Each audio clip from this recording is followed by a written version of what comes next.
कहानी शुरू होती है एक ऐसे वीरान टापू से जहां जमीन से ज्यादा डर हवा में फैला हुआ था। ये टापू सांपों से भरा हुआ था और यहाँ 4 दोस्त अक्सर एक ही मकसद से आते थे, पैसे कमाने के लिए। उनका काम था खतरनाक सांपों को पकड़ना और फिर उन्हें बेच देना। उस दिन भी वो इसी उम्मीद में यहाँ पहुंचे थे कि कोई बड़ा शिकार हाथ लगेगा। टापू पर पहुंचते ही उन्होंने एक पुराना लेकिन आजमाया हुआ तरीका अपनाया। एक मुर्गे की टांग में मजबूत रस्सी बांधी गई और उसे जमीन के अंदर बनी एक संकरी सुरंग में धीरे से डाल दिया गया। उनका मानना था कि जैसे ही कोई बड़ा अजगर या पायथन उसे निगलने की कोशिश करेगा, वो रस्सी खींचकर सांप को बाहर निकाल लेंगे। कुछ देर तक सब शांत रहा, फिर अचानक रस्सी में जोर का खिंचाव महसूस हुआ। सैनथियाओ, जो सबसे आगे खड़ा था, ने पूरी ताकत से रस्सी खींची, लेकिन अगले ही पल रस्सी टूट गई। यही वो पल था जब उसके चेहरे पर मुस्कान नहीं, डर साफ दिखाई देने लगा। उसे यकीन हो गया कि सुरंग के अंदर कुछ बहुत बड़ा है। बिना ज्यादा सोचे उसने फैसला किया कि वो खुद अंदर जाएगा। उसने साथियों से कहा कि जैसे ही वो इशारा करे, सब मिलकर उसे बाहर खींच लेना। बात खत्म होते ही सैनथियाओ सुरंग के अंदर उतर गया। अंदर का नजारा देखकर उसकी सांस अटक गई। वहाँ सच में एक विशाल सांप था और उसने झट से उसे पकड़ भी लिया। लेकिन तभी उसे एहसास हुआ कि ये सुरंग जितनी बाहर से दिखती है, अंदर से उससे कहीं ज्यादा फैली हुई है। अजीब सी आवाजें, सन्नाटा और घुटन, सब कुछ खतरे का संकेत दे रहा था। घबराकर उसने जोर से चिल्लाकर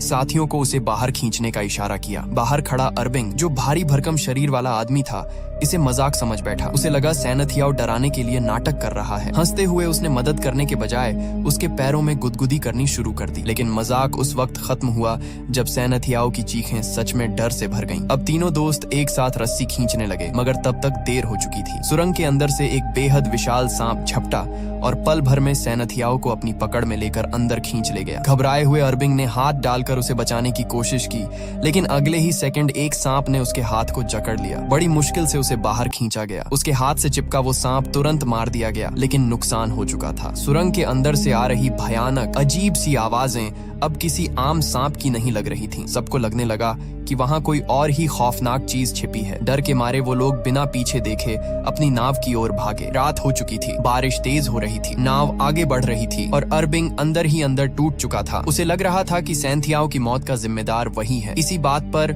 नाव में बहस शुरू हो गई और तभी अचानक उनकी नाव को नीचे से जोरदार टक्कर लगी। उस झटके के बाद उन सबके दिमाग में एक ही ख्याल घूमने लगा, कहीं वही टापू वाला खौफनाक मॉन्स्टर उनका पीछा तो नहीं कर रहा। वो कुछ समझ पाते उससे पहले ही नाव को एक और जबरदस्त झटका लगा। इस बार असर इतना ज्यादा था कि पूरी नाव बुरी तरह डगमगा गई और डाबिंग अपना संतुलन खोकर सीधे पानी में गिर गया। डाबिंग को गिरते देख बामियान घबराकर नाव के ऊपर चढ़ा और तुरंत लाइट चालू कर दी। उधर अरबिंग ने बिना वक्त गंवाए रस्सी से बंधा हुआ टायर पानी में फेंक दिया ताकि डाबिंग उसे पकड़ सके। सब कुछ सेकंड में हुआ, लेकिन डर का माहौल और गहरा होता जा रहा था। इसी बीच जैसे ही अरबिंग की नजर बामियान की तरफ गई, उसके पीछे उसे एक बेहद विशाल सांप खड़ा दिखाई दिया।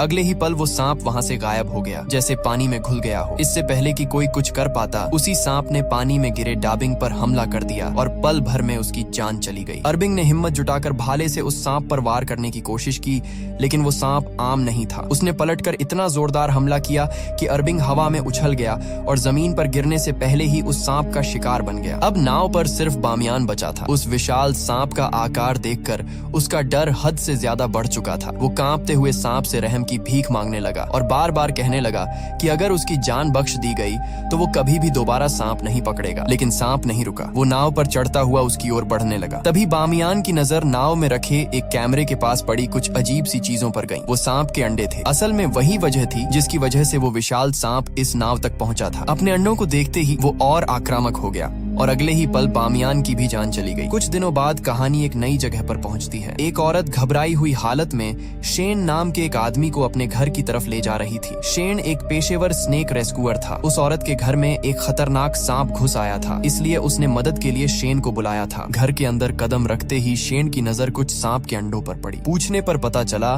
कि वो अंडे उस औरत का पति कहीं से उठा कर ले आया था। शेन ने साफ शब्दों में कह दिया कि वही सांप इन अंडों की वजह से यहाँ तक पहुँचा है। तभी ऊपर वाले कमरे से हलचल की आवाज आई। शेन तुरंत वहां पहुंचा। कमरे के एक कोने में वो औरत का पति और उसका बच्चा डरे हुए बैठे थे और उनके सामने वही जहरीला सांप फन फैलाए खड़ा था। सांप ने शेन पर भी हमला करने की कोशिश की, लेकिन शेन अपने काम में माहिर था। उसने कुछ ही पलों में सिर्फ एक रस्सी की मदद से सांप को काबू में कर लिया। जब उस औरत के बच्चे ने राहत की सांस लेते हुए शेन का शुक्रिया अदा किया तो शेन ने शांति से कहा, सांप बुरे नहीं होते, बस अपने पिता से कहना कि आज के बाद सांप के अंडे कभी मत चुराना। इसके बाद शेन के पास उसका दोस्त माफिन आया। आते ही उसने अपना मोबाइल शेन के सामने कर दिया। स्क्रीन पर एक न्यूज क्लिप चल रही थी। रिपोर्ट में बताया जा रहा था कि कुछ दिन पहले समुद्र में हुई रहस्यमयी घटना के बाद अब पुलिस को समुद्र के किनारे बामियान की लाश और उसका कुछ सामान मिला है। लाश की हालत देखकर साफ लग रहा था कि मामला किसी आम हादसे का नहीं है। ये खबर देखते ही शेन एक पल भी रुका नहीं। वो सीधे वाइल्ड लाइफ प्रोटेक्शन एसोसिएशन के ऑफिस पहुंच गया। वहां उसने बामियान की तस्वीरें सबके सामने रखी और समझाया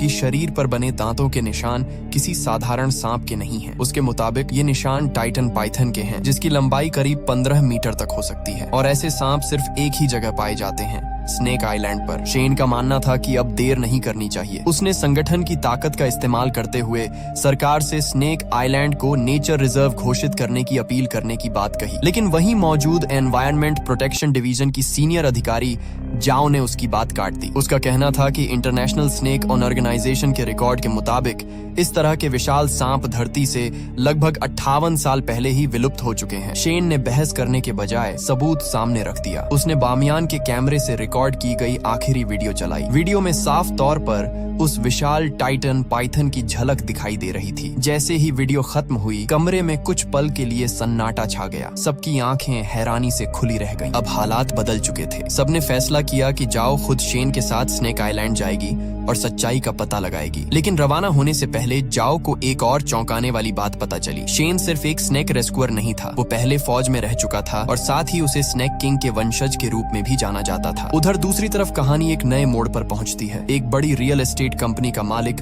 पैन 4 वीरान द्वीपों को टूरिज्म प्रोजेक्ट में बदलने की तैयारी कर चुका था। इन्हीं द्वीपों में स्नेक आइलैंड भी शामिल था। पैन इस प्रोजेक्ट में पहले ही भारी पैसा लगा चुका था और अब वो किसी भी कीमत पर पीछे हटने को तैयार नहीं था। इसी मकसद से वो जिन नाम के एक शख्स से मिलने पहुंचा जो ब्लैक मार्केट में सांपों को पकड़कर बेचने के लिए जाना जाता था। पैन को पता था कि अगर इस टापू से सांपों का खात्मा करना है तो उसे जिन जैसे लोगों की ही जरूरत पड़ेगी। पैन ने जिन के सामने सोने की कुछ ईंटें रखी और साफ शब्दों में कहा कि किसी भी हाल में शेन को रोका जाना चाहिए। अगर शेन ने ये साबित कर दिया कि उस टापू पर सच में टाइटन पाइथन मौजूद है तो उसके पूरे टूरिज्म प्रोजेक्ट में लगाया गया पैसा मिट्टी में मिल जाएगा। जिन ने बिना ज्यादा सोचे जवाब दिया कि वो ऐसी हालत पैदा ही नहीं होने देगा। अगले ही दिन शेन, जाओ और उनका दोस्त माफिन एक नाव के जरिए उसी खतरनाक टापू की तरफ निकल पड़े। सफर के दौरान शेन ने दूरबीन से आसपास का जायजा लिया तो उसकी नजर दूर एक दूसरी नाव पर पड़ी। ध्यान से देखने पर उसे जिन अपने गुंडों के साथ उसी दिशा में जाता दिखाई दिया। उसी पल शेन समझ गया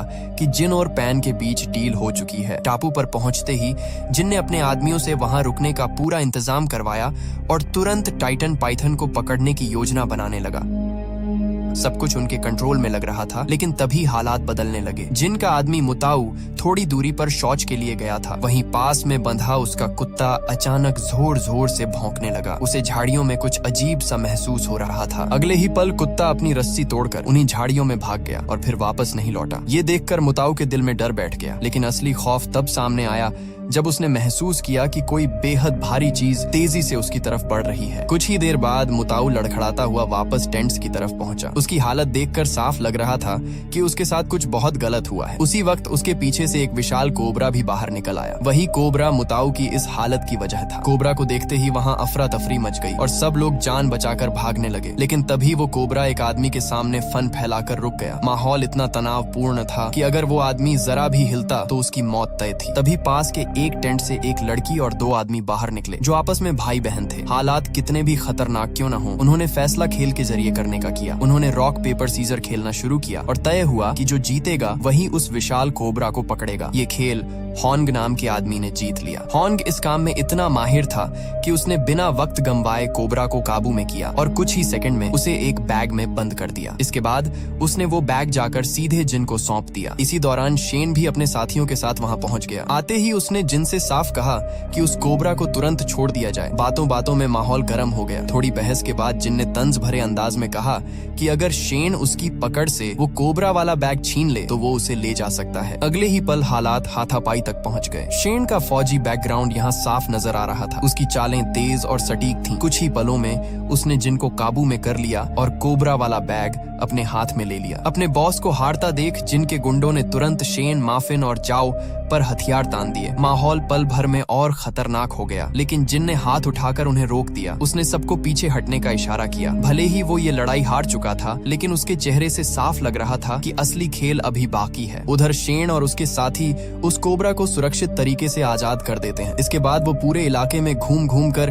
टाइटन पाइथन की मौजूदगी के सबूत इकट्ठा करने लगते हैं। देखते ही देखते रात गहरी हो जाती है और बारिश भी शुरू हो जाती है। तेज बारिश से बचने के लिए शेन उन्हें उस पुराने कॉटेज में ले जाता है जिसे कभी उसके दादाजी ने अपने हाथों से बनाया था। ये जगह अब सुनसान थी और जंगल के बीच बिल्कुल अलग थलग खड़ी थी। जैसे ही वो लोग कॉटेज के अंदर कदम रखते हैं, हवा में सड़ी हुई मछली जैसी तेज बदबू फैल जाती है। इस बदबू ने शेन को चौकन्ना कर दिया। उसे अंदेशा हो गया कि शायद टाइटन पाइथन हाल ही में यहाँ से गुजरा है। तीनों सावधानी से कॉटेज का मुआयना ही कर रहे थे कि तभी उनकी नजर एक कोने पर पड़ी। वहाँ एक आदमी की लाश पड़ी हुई थी। ये दृश्य देखते ही माफिन और जाओ की हालत खराब हो गई। डर और सन्नाटे ने पूरे कॉटेज को अपनी गिरफ्त में ले लिया। जब शेन ने उस लाश को ध्यान से देखा तो उसके चेहरे का रंग उड़ गया। वो किसी और की नहीं बल्कि बामियान के दोस्त अरबिन की लाश थी। शरीर की हालत देखकर जाओ ने तुरंत बता दिया कि उसकी मौत किसी आम हमले से नहीं हुई बल्कि उसे जिंदा निगला गया था। ये साफ तौर पर सांप का काम था। शेन ने तय किया कि जैसे ही नेटवर्क मिलेगा वो पुलिस को अरबिन की लाश के बारे में सूचना देगा ताकि उसका सही तरीके से अंतिम संस्कार हो सके। इसके बाद कॉटेज की दीवार पर उनकी नजर पड़ी जहाँ एक बड़ा सा छेद बना हुआ था। तीनों ने मिलकर उस छेद के सामने भारी सामान लगा दिया ताकि कोई भी सांप अंदर न घुस सके। थोड़ी देर बाद जाओ कपड़े बदलने चली गई और शेन सबके लिए खाना बनाने लगा। लेकिन कपड़े बदलते वक्त जाओ को अजीब सा एहसास हुआ जैसे कोई उसे छुपकर देख रहा हो। उसने आसपास नजर दौड़ाई मगर कुछ दिखाई नहीं दिया। डर को नजरअंदाज करते हुए वो वापस शेन और माफिन के पास आ गई। खाने के बाद माफिन को शेन के दादाजी के एक पुराने संदूक से एक तस्वीर मिली। उस तस्वीर में साफ तौर पर टाइटन पाइथन दिखाई दे रहा था। उधर शेन और जाओ को फिर से किसी की मौजूदगी महसूस होने लगी। जब शेन ने दरवाजा खोलना चाहा तो पता चला कि दरवाजा बाहर से बंद किया गया था। उसी वक्त माफिन की नजर अरबिन की लाश पर डाले कपड़े पर गई। उसके नीचे कुछ हिल रहा था। डर के मारे उसकी आवाज तक नहीं निकल पा रही थी। शेन ने हिम्मत करके कपड़ा हटाया तो नीचे एक जहरीला सांप फुफकार रहा था। शेन ने तुरंत उसे पकड़कर दूर फेंक दिया, लेकिन खतरा अभी खत्म नहीं हुआ था। दूसरे ही पल एक और सांप ने माफिन को काट लिया। हालात हाथ से निकलते देख शेन ने आग का इस्तेमाल किया और दोनों सांपों को पीछे हटने पर मजबूर कर दिया। उसने अपने बैग से जहर का एंटीडोट निकाला ताकि माफिन को बचाया जा सके, लेकिन तभी छुपे हुए जिन के आदमी ने पीछे से आकर शेन को इंजेक्शन मार दिया। कुछ ही सेकंड में शेन का शरीर सुन्न होने लगा। वो हिल भी नहीं पा रहा था। उसी पल दोनों जहरीले सांप फिर से उनकी तरफ बढ़ने लगे। उधर बाहर जिन का ही एक आदमी जाओ को जबरदस्ती खींचकर कॉटेज से बाहर ले आया।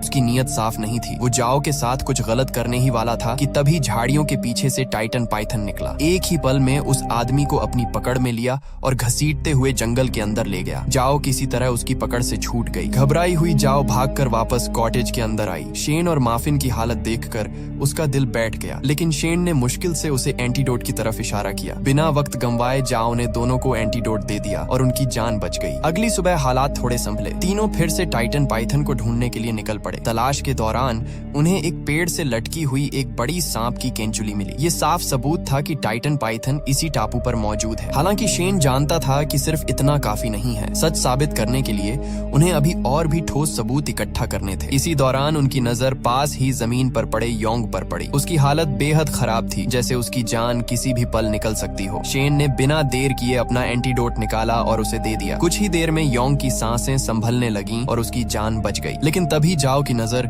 योंग के शरीर पर लगे एक अजीब से लिक्विड पर गई। उसे समझते देर नहीं लगी। ये निशान टाइटन पाइथन के थे और इसका मतलब साफ था कि वो अब अंडे देने के बेहद करीब है या शायद दे भी चुकी है। इसके बाद वो लोग योंग को सहारा देकर जिनके पास ले आए। वहाँ मौजूद लोगों को पहले लगा कि योंग की ये हालत शेन की वजह से हुई है। माहौल तनावपूर्ण हो गया, लेकिन तभी योंग को होश आया और उसने साफ शब्दों में बता दिया कि उस पर हमला शेन ने नहीं बल्कि टाइटन पाइथन ने किया था। सच्चाई सामने आते ही जिनका रवैया बदल गया। अपने भाई की जान बचने पर उसने शेन को ढेर सारा सोना देने की पेशकश की, लेकिन शेन ने साफ मना कर दिया। उसने कहा कि उसने योंग की जान पैसों के लिए नहीं बचाई। शेन ने जिनसे कहा कि अगर वो सच में एहसान मानता है तो सारे पकड़े हुए सांपों को आजाद कर दे और इस टापू को छोड़ दे। लेकिन जिन किसी भी हाल में पीछे हटने को तैयार नहीं था। काफी बहस के बाद शेन ने एक और रास्ता सुझाया। उसने कहा कि अगर जिन उसे कीमत चुकाना ही चाहता है तो बदले में उसे एक गाड़ी दे दे। थोड़ी देर सोचने के बाद जिन मान गया। उसने शेन को गाड़ी दे दी। इसके बाद शेन, जाओ और माफिन वहां से निकल पड़े। गाड़ी में जाते वक्त जाओ ने चिंता भरे लहजे में कहा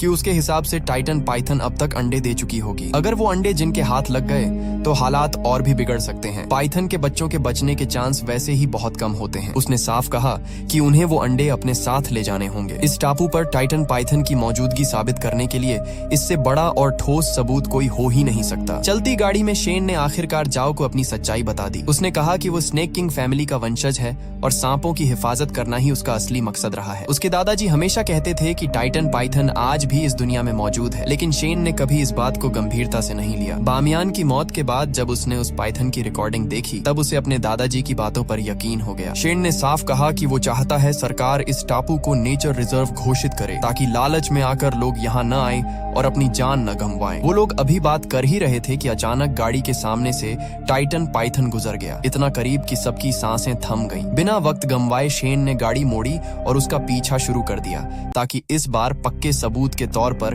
उसकी वीडियो रिकॉर्ड की जा सके। लेकिन तभी अचानक सामने से एक दूसरी गाड़ी आकर रास्ता रोककर खड़ी हो गई। उसमें जिन का गुंडा खोंग अपनी बहन के साथ था। दोनों को लग रहा था कि उनके भाई की मौत के पीछे शेन का हाथ है। बात करने की बजाय उन्होंने सीधे हमला कर दिया। काफी देर तक जबरदस्त हाथापाई चलती रही। आखिरकार शेन ने खोंग को बेहोश कर दिया और माफिन ने उसकी बहन को काबू में कर लिया। इसके बाद उन्हें एहसास हुआ कि जाओ कहीं दिखाई नहीं दे रही। बिना देर किए दोनों उसे ढूंढने निकल पड़े। उधर जाओ अकेले ही टाइटन पाइथन का पीछा करते करते उसकी गुफा तक पहुंच चुकी थी। उसने देखा कि पाइथन गुफा से बाहर निकल चुका है। हिम्मत जुटाकर जाओ ने टॉर्च जलाई और नीचे झांका। गुफा के अंदर उसे कई बड़े बड़े अंडे दिखाई दिए। यही वो सबूत था जिसकी उसे तलाश थी। पाइथन के बाहर होने का फायदा उठाकर जाओ रस्सी के सहारे नीचे उतर गई और अंडों को करीब से देखने लगी। लेकिन तभी उसे एहसास हुआ कि पाइथन वापस लौट रहा है। घबराकर उसने तुरंत एक अंडा अपने बैग में डाला और ऊपर चढ़ने लगी। उसी पल किसी ने नीचे से उसका पैर पकड़ लिया। वो वही आदमी था जिसने पहले कॉटेज के बाहर उसके साथ गलत करने की कोशिश की थी। टाइटन पाइथन ने उसे निगल तो लिया था, लेकिन वो किसी तरह जिंदा बच गया था और अब बदले की आग में जल रहा था। उसने चिल्लाकर कहा कि अगर वो मरेगा तो जाओ को भी साथ लेकर मरेगा। इसी पल जाओ को याद आया कि टाइटन पाइथन की तलाश के दौरान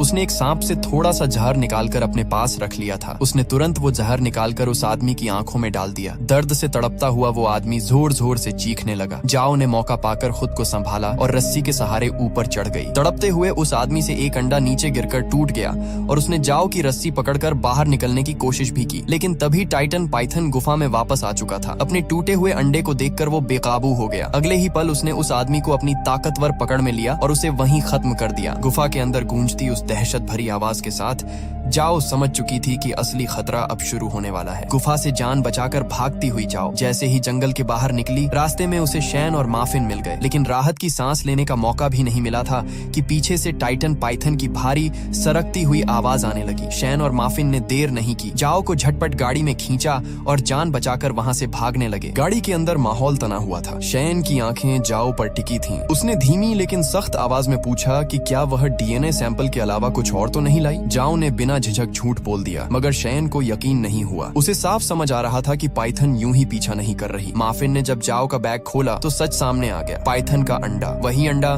जिसे जाओ ने चोरी से गुफा से उठा लिया था। शैन ने चेतावनी दी कि अगर यह अंडा वापस नहीं रखा गया तो वे तीनों की मौत तय है। लेकिन जाओ किसी कीमत पर अंडा छोड़ना नहीं चाहती थी। उसने अचानक चाकू निकालकर माफिन के गले पर रख दिया और शैन को गाड़ी तेज चलाने का हुक्म दिया। कुछ दूरी पर जाकर जब पाइथन पीछे छूट गई, जाओ गाड़ी से कूदकर भाग निकली। लेकिन वह ज्यादा दूर नहीं जा पाई थी कि जिन और उसके लोग उसे घेर चुके थे। यही खुलासा हुआ कि जाओ भी किसी मिशन पर थी। उसे टाइटन पाइथन का अंडा लाने का कॉन्ट्रैक्ट मिला था और इसी वजह से वह शैन के साथ इस टापू पर आई थी। जिनके आदमी शैन और माफिन को भी पकड़कर गाड़ी से बाहर ले आए। शैन ने आखिरी बार समझाने की कोशिश की, मगर जिन को सिर्फ पाइथन चाहिए था। उसने तीनों को बांध दिया और शैन व माफिन को एक कंटेनर में बंद कर उनके ऊपर खून उड़ेल दिया ताकि उस खूंखार सांप को चारे के लिए बुलाया जा सके। खून की गंध ज्यादा देर तक छुपी नहीं रह सकती थी। थोड़ी ही देर में पाइथन वहां पहुंच गई। कंटेनर के अंदर शैन ने हिम्मत दिखाई और चालाकी से अपनी और माफिन की रस्सियां खोल दी। दोनों किसी तरह बाहर निकलने ही वाले थे कि जिन ने सीसीटीवी पर सब देख लिया और बाहर से कंटेनर का दरवाजा बंद करवा दिया। वे फिर से फंस चुके थे। यह सब जाओ देख चुकी थी। उसने भी अपने हाथ खोल लिए और उन्हें बचाने के लिए दौड़ पड़ी। जिन के गुंडे उसके पीछे पड़ गए, लेकिन उसने यॉन के गले पर चाकू रखकर उसे बंधक बना लिया और मौका मिलते ही कंटेनर के ऊपर चढ़ गई। अब खेल पूरी तरह बदल चुका था। जाओ ने बिना एक पल गंवाए कंटेनर के ऊपर बनी छोटी सी खिड़की खोल दी। अंदर फंसे शैन और माफिन ने किसी तरह पाइथन से बचते हुए बाहर छलांग लगाई और सीधे जिन और उसके लोगों पर टूट पड़े। हालात पूरी तरह बेकाबू हो चुके थे। होंग शैन पर भारी पड़ रहा था और उसे मारने ही वाला था, लेकिन तभी अचानक टाइटन पाइथन ने उसे दबोच लिया और देखते ही देखते उसका काम तमाम कर दिया। उधर माफिन भी बुरी तरह पिट रहा था। जैसे ही उसे मौका मिला उसने कंटेनर का दरवाजा खोल दिया और अंदर कैद पाइथन को बाहर छोड़ दिया। बस फिर क्या था, पूरा इलाका युद्ध का मैदान बन गया। लोग जान बचाकर भागने लगे। पाइथन ने जिन के भाई योंग को भी अपना शिकार बना लिया। जिन पागल हो गया और इसके लिए सीधे शैन को जिम्मेदार ठहराने लगा। गुस्से में आग बबूला जिन लकड़ी काटने वाले बड़े ब्लेड से शैन पर टूट पड़ा। शैन की जान जाते जाते बची जब आखिरी पल में माफिन ने जिन को धक्का देकर गिरा दिया। इसी अफरा तफरी में जाओ अंडा उठाकर सीधा नाव की तरफ भागी। वह किसी भी कीमत पर इस टापू से निकलना चाहती थी, लेकिन नाव तक पहुंचने से पहले ही जिन वहां आ गया और उसने जाओ को बुरी तरह पीटकर अधमरा कर दिया। फिर जैसे ही उसने नाव स्टार्ट की,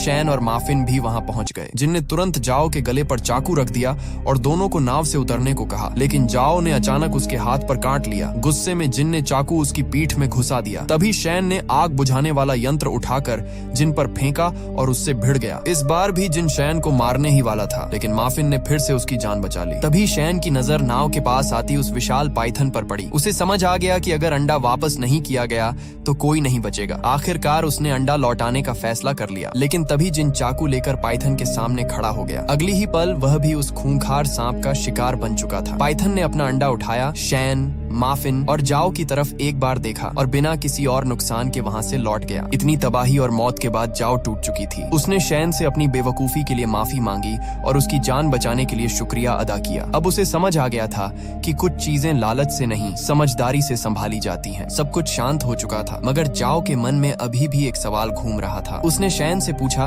कि क्या अब भी उनके पास इतना सबूत बचा है कि इस टापू को नेचर रिजर्व घोषित कराया जा सके। शैन ने बिना कुछ कहे अपने पास रखी वह पुरानी तस्वीर निकाली। वही तस्वीर जो उसके दादाजी ने कभी उस विशाल पाइथन की खींची थी। वही आखिरी सबूत था जो इस जगह को दुनिया से बचा सकता था। लेकिन शैन ने हल्की सी मुस्कान के साथ कहा कि अगर किसी चीज को सच में बचाना हो तो उसे दुनिया की नजरों से दूर रखना ही बेहतर होता है। यह कहकर उसने वह तस्वीर भी समुद्र में उछाल दी। तस्वीर पानी में डूबती चली गई और उसी के साथ यह कहानी भी खत्म हो गई। अगर तुम्हें यह कहानी पसंद आई हो तो वीडियो को लाइक जरूर करना, और अगर तुम इस चैनल पर नए हो तो चैनल को सब्सक्राइब कर लो, क्योंकि यहाँ ऐसी ही दिलचस्प और रोमांचक कहानियां मिलती रहती हैं। तो फिर मिलते हैं अगली इंटरेस्टिंग वीडियो के साथ।